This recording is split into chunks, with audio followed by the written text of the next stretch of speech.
Hi, everybody, and welcome to this little lecture that I'm going to put together to get everybody started for the little section that we're going to do. We're going to actually do a little bit of acting of classical text. This is in preparation for a chance for us to see a little bit of Shakespeare when we go to London, and hopefully this is going to be designed to just give you a little bit more of appreciation for all of the artistry that really goes into delivering classical text on the professional level.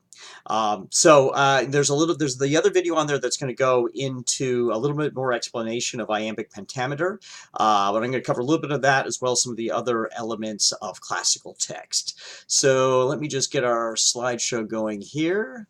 Okay, so first of all, I just want to kind of give you an overview of what I'm expecting for the assignment itself. So you're going to start by choosing one of the two speeches that you're going to do, and from that, I want you to start by just figuring out what it is that you're saying. It's perfectly fine to use a guide, anything that's accessible. Just make sure you look up the words and you really figure out line by line by line, what am I really saying? Because even in all of this analysis that we're going to do, the most important thing is to actually still convey the basic meaning of the text, okay? So start by just making sure you know what it is that you're saying.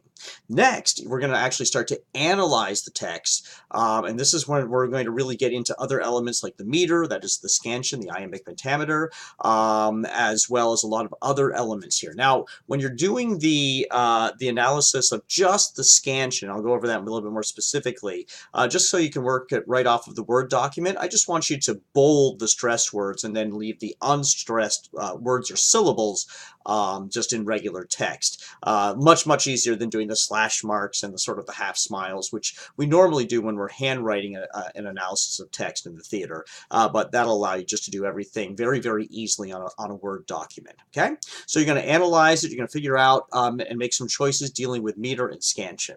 The other thing I'm going to want you to ask you to do is now, as you start to understand the text that you're trying to convey, I want you to underline the really important words. These are sometimes referred to as the operative words or the target words in any of the lines. You know, something that you really feel is most important to kind of add a little added emphasis so that we really understand and feel the line that you're trying to say. You're going to also identify what we call caesuras, which are just a little pause. Very slight, not a big stop, but just a very slight pause to add a little bit more meaning. We're going to notify a caesura with 2 slash marks, and then something we call an end stop. That's when you really are going to stop and end the line, like at the very end of a sentence. Obviously, an end stop is going to add that much more emphasis to the line by making sure that it actually comes to a complete stop at the end of the line. That's going to be marked with just an X. And then you're going to have discovered that there's certain lines that don't want a caesura at the end of the line or an end stop, but it's really a continuation of that same line. That's known as a run-on, and you're just going to give a little arrow mark to just let us know that it's continuing. The last thing that we're going to also cover in this little lecture are the poetic and also the rhetorical devices that Shakespeare employs, because I want to make sure that you understand them. And I'm not asking you necessarily to notate those in any specific way, but I want you to be looking for them in the speeches that you've got, but I mostly want you to be familiar with them so that when we go to see the Shakespeare piece, you can get a chance to actually hear and identify some of those poetic and rhetorical structures that are going to be adherent in the play. All right, so the first thing that we're going to look for is just some basic scansion, right? This is what's going to also be in the video. It's going to be, this is a speech that's been broken down into very distinct iambic pentameter. That is to say, there's going to be 10 syllables in a line, and it's going to mirror that heartbeat that is described in the video. Bum, bum, bum, bum, bum, bum, bum, bum, bum, bum. That's a perfect 10-syllable iambic line. 5 feet of 2 syllables each, making 10 syllables. So let's just read the speech right now if we were to do it in a perfect iambic line, that sort of heartbeat sort of feel to it. Now, you'll notice when we do this, it's not going to necessarily work perfectly, but we're going to see that this speech can be done totally in regular iambic pentameter. To house holds both alike in dignity, in fair Verona where we lay our scene. From ancient grudge break to new mutiny, where civil blood makes civil hands unclean. From forth the fatal loins of these two foes, a pair of star-crossed lovers take their life, whose misadventured piteous overthrows doth with their death bury their pair in strife. The fearful passage of their death-marked love, and the continuance of their parents' rage, which but their children's end not could remove, is now to ours traffic of our stage, the which of you with patient ears attend, wait here shall miss, our toll shall strive to mend. Now, I didn't do this at all for meaning. I just wanted to kind of go through it so that you could get a sense to see exactly what a regular iambic sounds like. You notice that some lines it works perfectly well, other lines not so much. You also notice that there's certain places where we've contracted syllables so that they actually come out as a sort of a single syllable as opposed to two syllables. And some things we might even add a little bit. So there's a little bit of variation in there. But you can see how I've got the bold on that second syllable all the time. Sometimes that syllable is a full word. Sometimes it's just a syllable of a word. All right. So now let's take a look at the speech more analyzed, where we're going to see what happens if we really bring a little bit more of the meaning. And you'll see where some lines, maybe half of the line is irregular, the other half of the line is very regular. And you'll also notice that I've added the little arrow marks for the run-ons, the X's for a full stop, and the double slashes for a little bit more of a caesura. So I'm not going to stop entirely, but I don't want to necessarily plow directly into the next line like I would a run-on. All right, and let's just see how this sounds. Two households, both alike in dignity, in fair Verona where we lay our scene, from ancient grudge break to new mutiny, where civil blood makes civil hands unclean. From forth the fatal loins of these two foes, a pair of star-crossed lovers take their life, whose misadventured piteous overthrows doth with their death bury their parents' strife.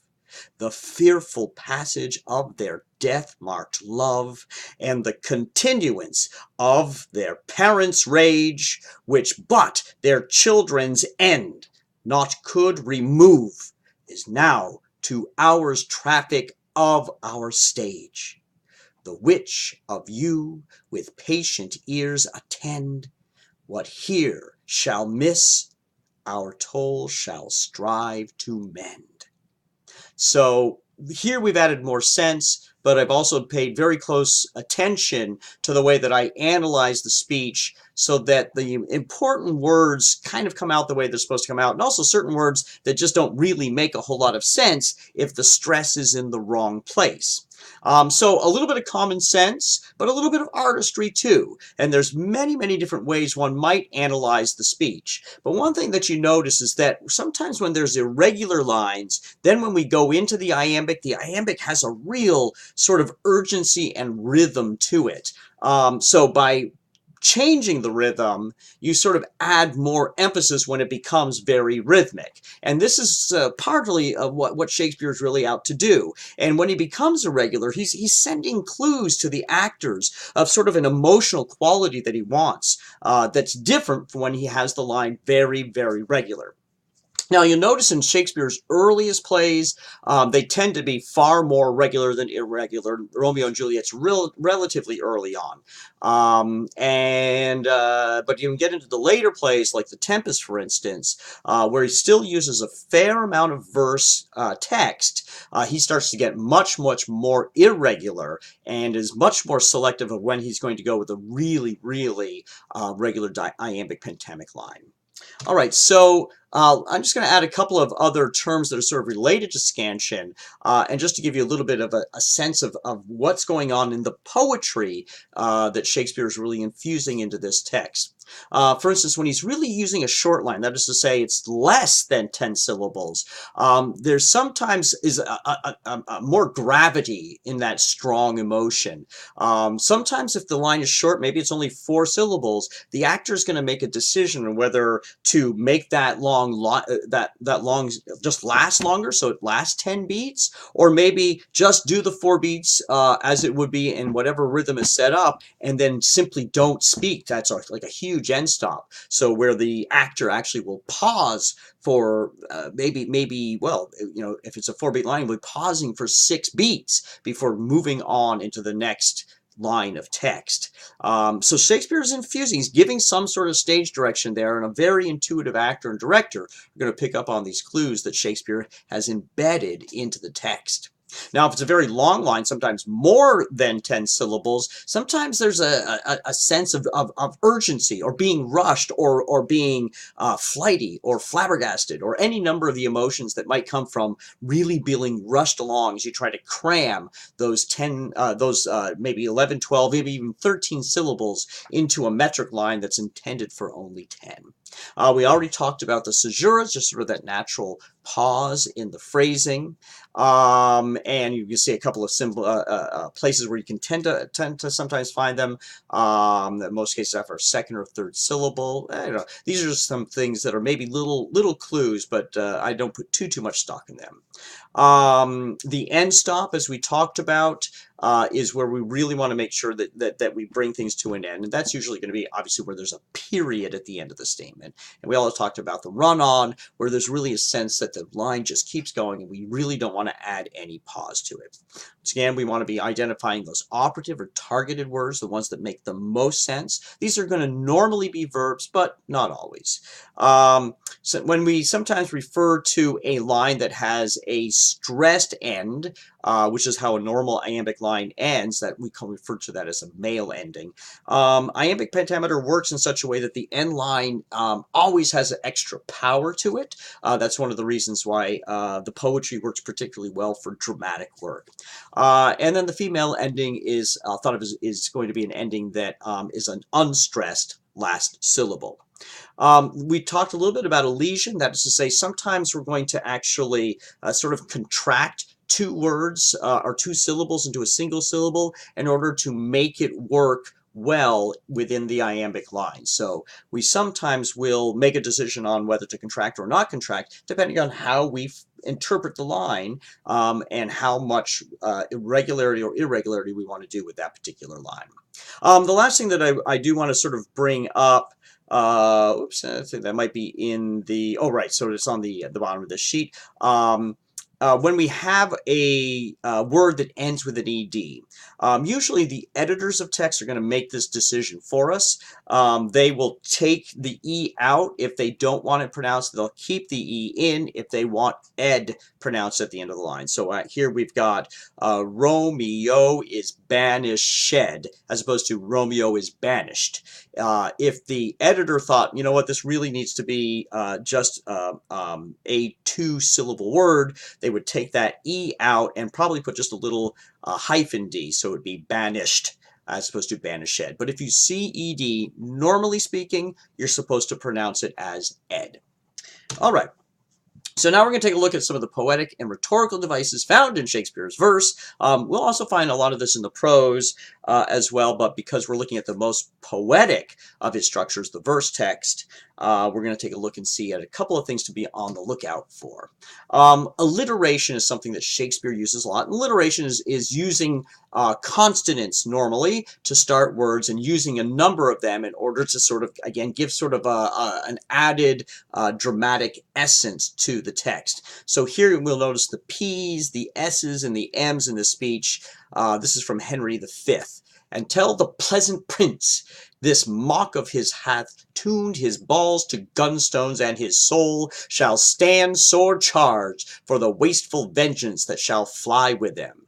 Off many 1,000 widows shall this his mock out their dear husbands, mock mothers, from their sons mock castles down, from some are yet ungotten and unborn, that shall have cause to curse the dolphin's scorn.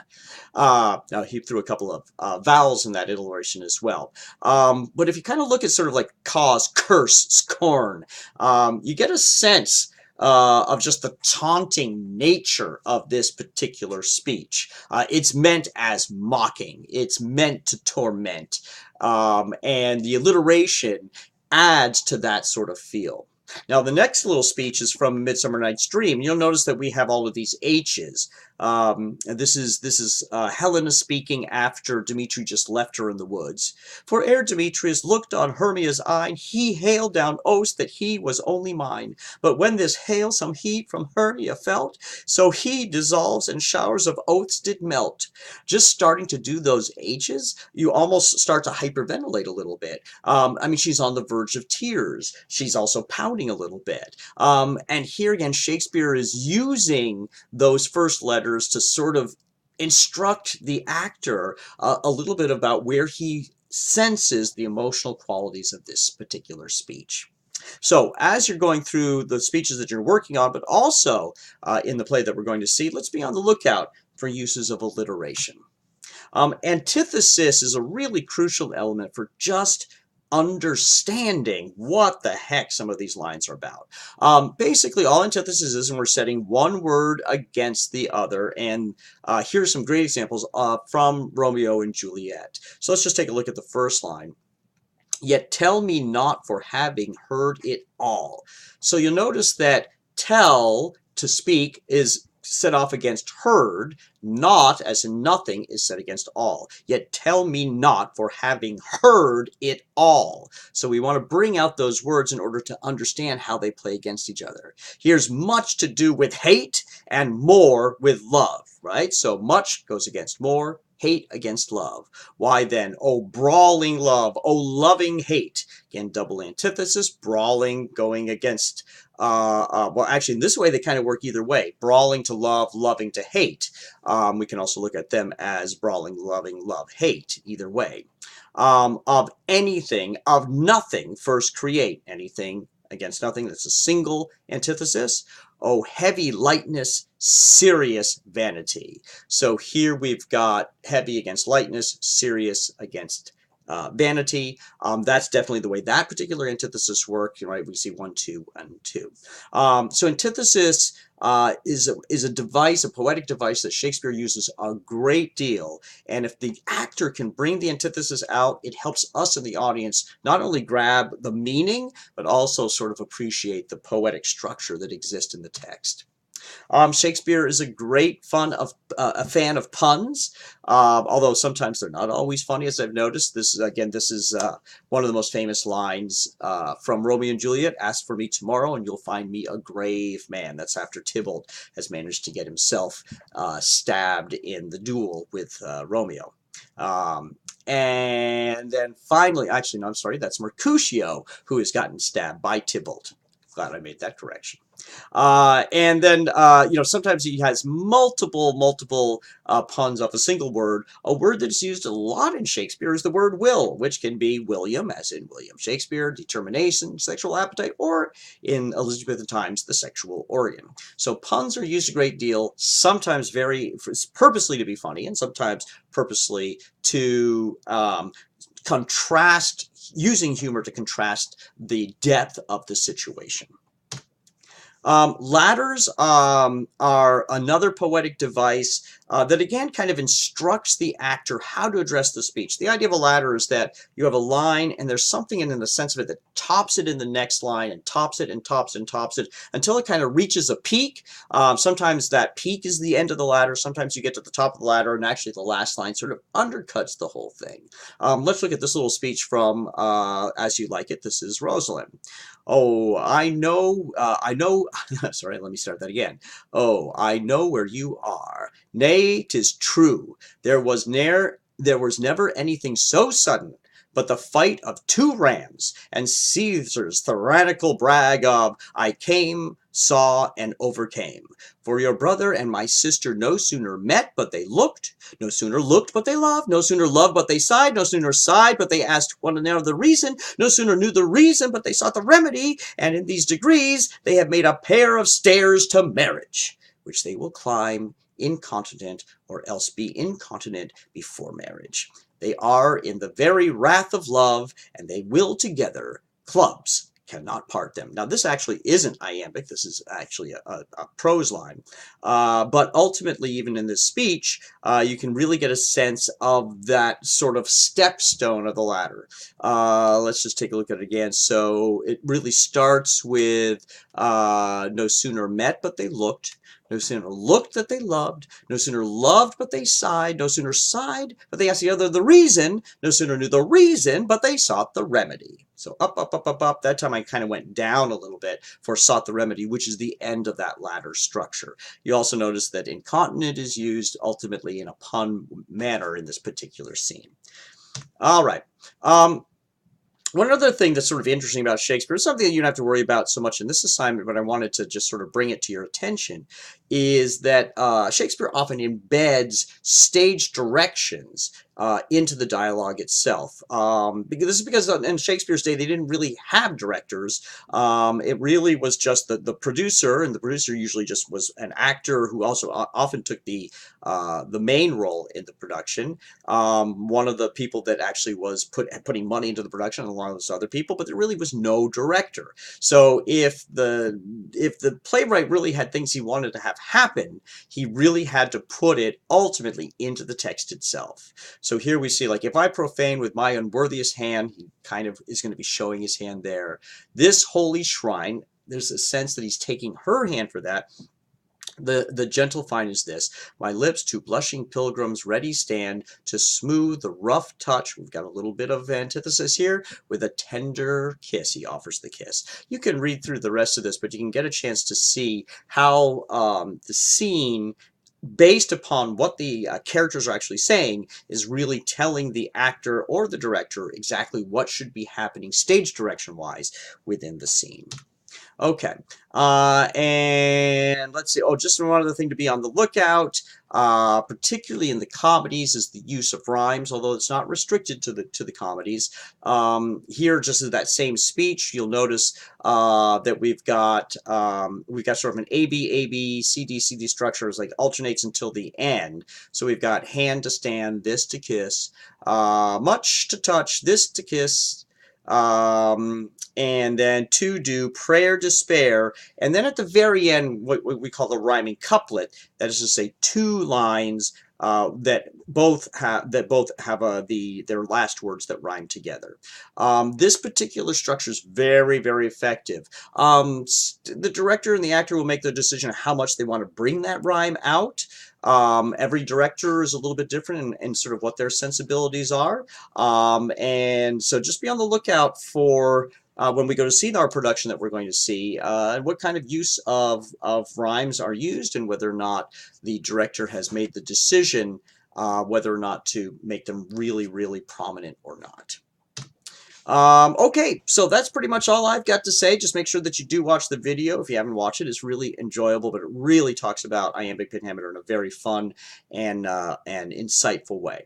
So remember, you're going to submit the text with your analysis of the text and meter, as well as I want you to make sure that you have circled all of the important words, the target words. The big thing is when you record is and make sure that you are making sense of it. At the same time, I really want to hear you try to do the iambic lines as you've done this. So basically do the stresses exactly as you've done it, but try to get that meaning across. The purpose of this ultimately, again, is to have an appreciation just by going through this exercise. When we get to see when we get to see professional actors taking on the Shakespearean text, it's going to be that much more enjoyable, I think, when you have a sense of how much artistry really goes in to doing a good job delivering classical texts. So last thing that I got to say is just enjoy yourself, have fun with this, and we'll see you. I'll be looking forward to receiving everybody's recorded speeches. That's it for now. Thank you so much. Have a good time with this.